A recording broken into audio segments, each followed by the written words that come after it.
This episode is brought to you by Google Gemini. With the Gemini app, you can talk live and have a real-time conversation with an AI assistant. It's great for all kinds of things, like if you want to practice for an upcoming interview, ask for advice on things to do in a new city, or brainstorm creative ideas. And by the way, this script was actually read by Gemini. Download the Gemini app for iOS and Android today. Must be 18 plus to use Gemini Live. Building a portfolio with Fidelity Basket Portfolios is kind of like making a sandwich. It's as simple as picking your stocks and ETFs, sort of like your meats and other toppings, and managing it as one big, juicy investment. Now that's pretty good. Learn more at fidelity.com/baskets. Investing involves risk, including risk of loss. Fidelity Brokerage Services, LLC. Member NYSE SIPC.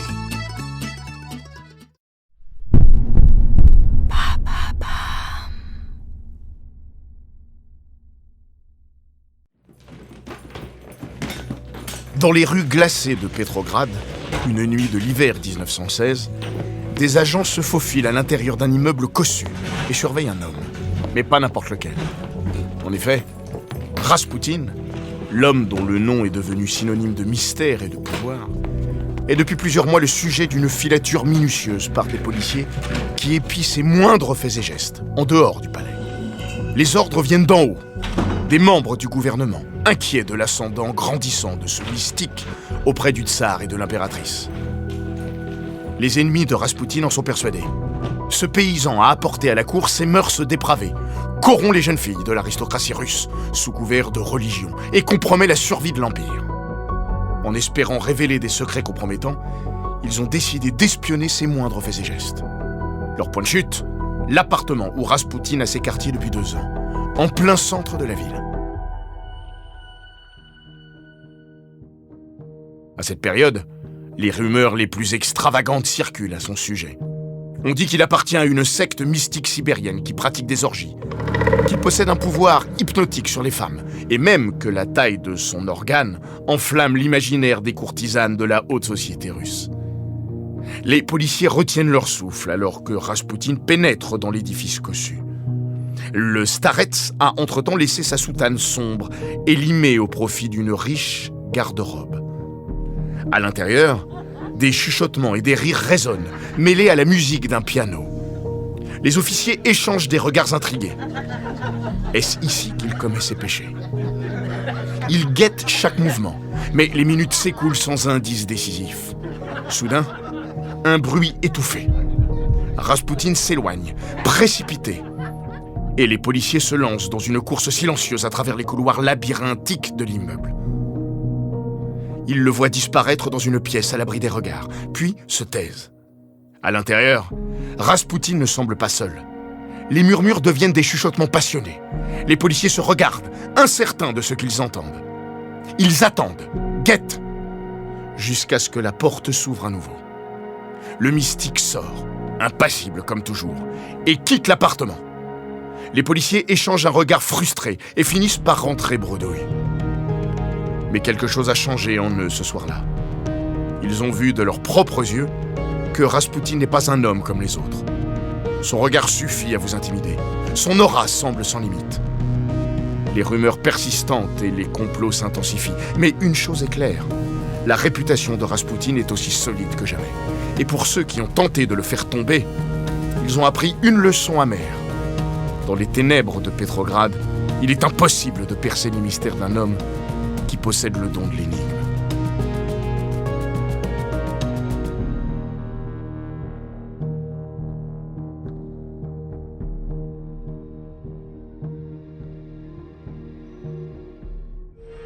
Bonjour, je suis Florian. Bienvenue dans Les Fabuleux Destins. Cet épisode est le 3e que nous consacrons à Raspoutine, un personnage occulte et controversé, tour à tour prophète, guérisseur et même conseiller intime du tsar Nicolas II de Russie. Aujourd'hui, je vous parlerai de sa réputation sulfureuse au sein de la cour impériale, jusqu'aux rumeurs d'adultère avec l'impératrice qui déchaînent les passions et divisent plus que jamais au sein de l'aristocratie.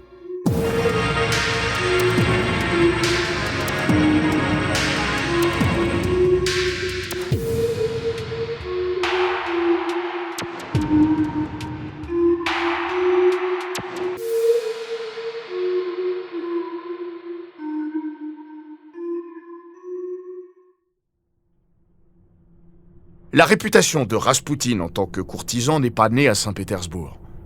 D'ailleurs, comme un signe du destin, Raspoutine porte en son nom toute la sensualité qui fascine ou révulse celles et ceux qui l'entourent. En effet, le nom Raspoutine vient du mot Rasputa, qui veut dire débauché en russe. Dès le tout début du XXe siècle, dans sa région natale, alors qu'il revient de ses lointains pèlerinages, Raspoutine est rapidement accusé d'appartenir à la secte des Klistes, les flagellants, qui, selon la légende, pratiquent toutes sortes de péchés, comme la fornication au sein même des églises, voire des orgies, pour arriver au divin et être finalement absous. À l'époque, le clergé local ne s'en amuse pas et accuse personnellement ce dernier de suivre ces drôles de prêches. Il en fait un rapport à l'évêque de la région, mais l'enquête est classée sans suite. Alors que Raspoutine prend une place de plus en plus importante auprès de la famille impériale, beaucoup de personnes de la cour et plus généralement de la haute société russe ne voient pas d'un bon œil la proximité entre ce paysan dépravé et le couple. Raspoutine fascine, mais ses origines ne jouent pas en sa faveur. Ses anciens mentors, parmi lesquels des hommes d'église importants à Saint-Pétersbourg, s'offusquent rapidement des rumeurs qui courent sur lui. Selon eux, Raspoutine est un débauché, ayant de multiples liaisons, fréquente les prostituées et boit plus que de raison à la tombée de la nuit. Mais chaque rumeur a son fondement de vérité. À force de diviser au sein même de la cour et du pouvoir, la décision a été prise de surveiller Raspoutine. Des agents en filature épient donc ses moindres faits et gestes, surtout lorsque ce dernier se rend à son appartement au centre de Petrograd. La surveillance mise en place est d'une minutie sans égale. Ainsi, un jour, les agents en faction devant l'appartement de Raspoutine notent qu'une femme arrive à 10h du matin et ressort quelques minutes plus tard. Une deuxième arrive à 10h10 et repart au bout d'une heure. À 11h50, c'est une troisième femme qui frappe à la porte du moine autoproclamé. En tout, près d'une quinzaine de femmes rendent parfois visite à Raspoutine en une seule journée. On ne sait pas précisément ce qu'il se passe à l'intérieur des murs. On y entend parfois des éclats de voix, du piano, des verres se remplir. Une chose est sûre, Raspoutine fréquente parfois des prostituées et ne s'en cache pas.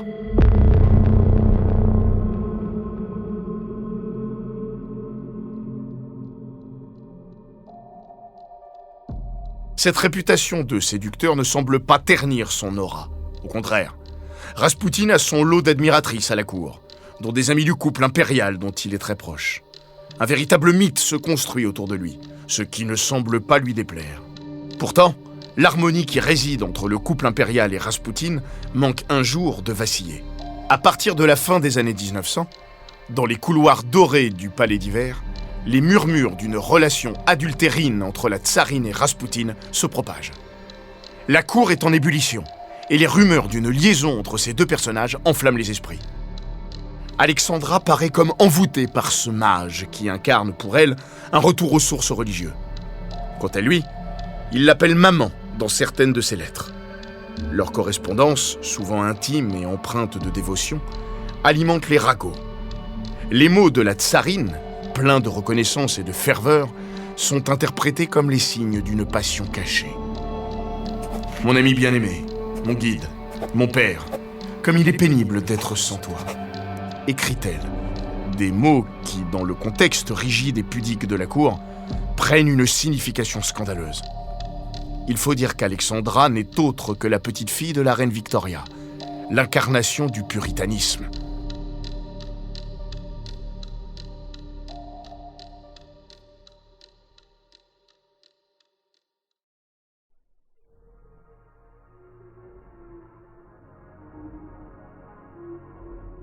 Avant de continuer cet épisode, nous voulions vous remercier pour votre écoute. Si vous voulez continuer de nous soutenir, abonnez-vous à la chaîne Bababam Plus sur Apple Podcast. Cela vous permettra une écoute sans interruption. Ou bien, écoutez ce message de notre partenaire, sans qui ce podcast ne pourrait exister. Ne partez pas, on se retrouve tout de suite après.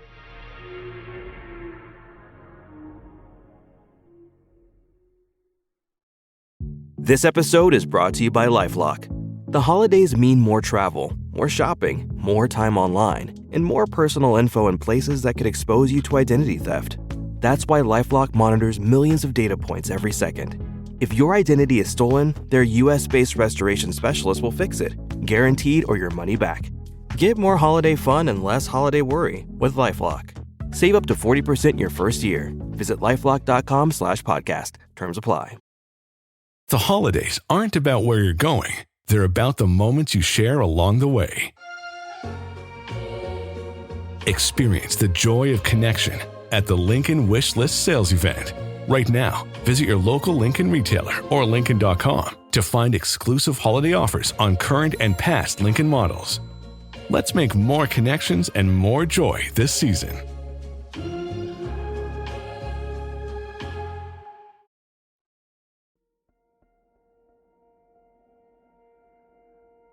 Les membres du gouvernement et de l'aristocratie, jaloux et méfiants de l'ascendant de Raspoutine, commencent à ourdir des complots pour ternir sa réputation.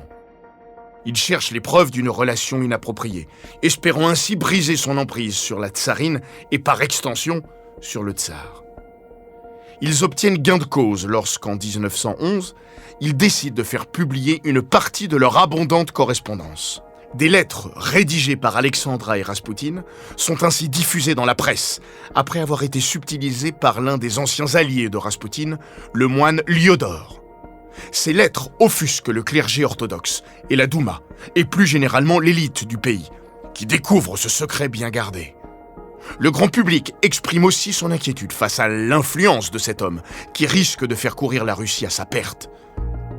Pour certains, ces lettres ne laissent pas de place au doute. Raspoutine et la tsarine entretiennent une relation charnelle. D'autres journaux s'emparent de l'affaire, et les caricatures de la tsarine et du mystique envahissent les publications satiriques. La dignité de la famille impériale est piétinée, et les instigateurs de cette publication se délectent de ces révélations. Malgré cet immense scandale pour le pouvoir, le tsar Nicolas II continue de défendre celui qu'il continue d'appeler son ami. De son côté, Alexandra défend également farouchement Raspoutine, insistant sur son rôle central dans la guérison de leur fils. Mais cette loyauté inébranlable de la tsarine ne fait que renforcer les spéculations sur la nature de leur relation.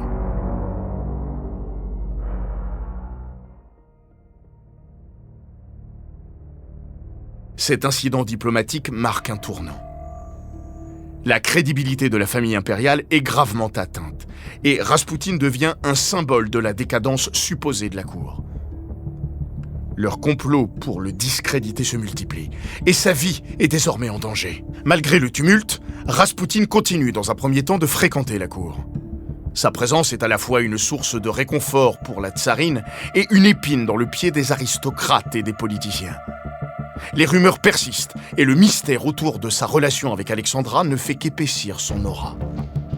Les vérités et les mensonges se mêlent, formant une toile complexe de suspicion et de fascination.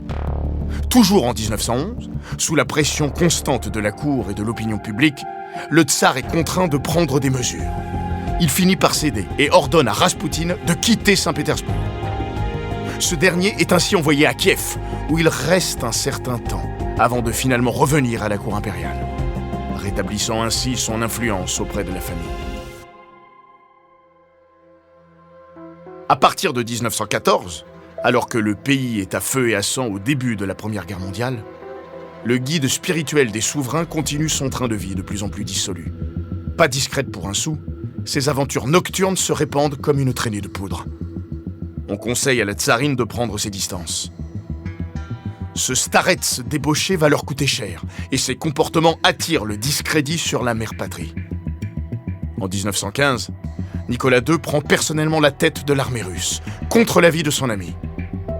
Raspoutine lui aurait demandé de ne pas aller au front et de rester à distance de cette guerre meurtrière. Mais le tsar est décidé, et rien ne peut le faire changer d'avis. Sa cote de popularité est en chute libre, et en tant que chef des armées, il doit se mobiliser pour aider ses troupes. À partir de ce moment-là, Alexandra se retrouve seule à la tête de l'administration impériale à Pétrograd. Depuis la résidence impériale, elle encourage le tsar au front et salue son courage à travers ses courriers. Raspoutine reste auprès d'elle et continue de jouer son rôle de conseiller de l'ombre. Malgré sa méconnaissance de la vie politique, Il lui dicte quoi faire, au grand désespoir de l'Assemblée législative. La dépendance d'Alexandra à l'égard de Raspoutine et son incapacité à percevoir la gravité de la situation alimentent un véritable ressentiment populaire et la perception d'un gouvernement déconnecté des besoins du peuple. Ces décisions sont perçues comme maladroites et mal avisées, ce qui n'arrange rien.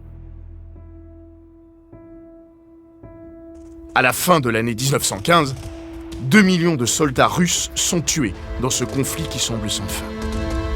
La mort rôde partout, et même autour de Raspoutine, qui formule un terrible présage à Alexandra. Si je meurs ou si vous m'abandonnez, vous perdrez votre fils et la couronne dans les 6 mois.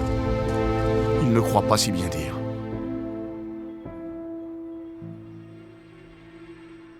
Merci d'avoir écouté cet épisode des Fabuleux Destins, écrit par Marilou Economou et réalisé par Matthew Rock. Dans le prochain épisode, je vous raconterai la suite de cette histoire, en évoquant le complot qui a mené à l'assassinat de Raspoutine et sur les légendes qui l'entourent encore aujourd'hui. En attendant, si cet épisode vous a plu, n'hésitez pas à laisser des commentaires et étoiles sur vos applis de podcast préférés.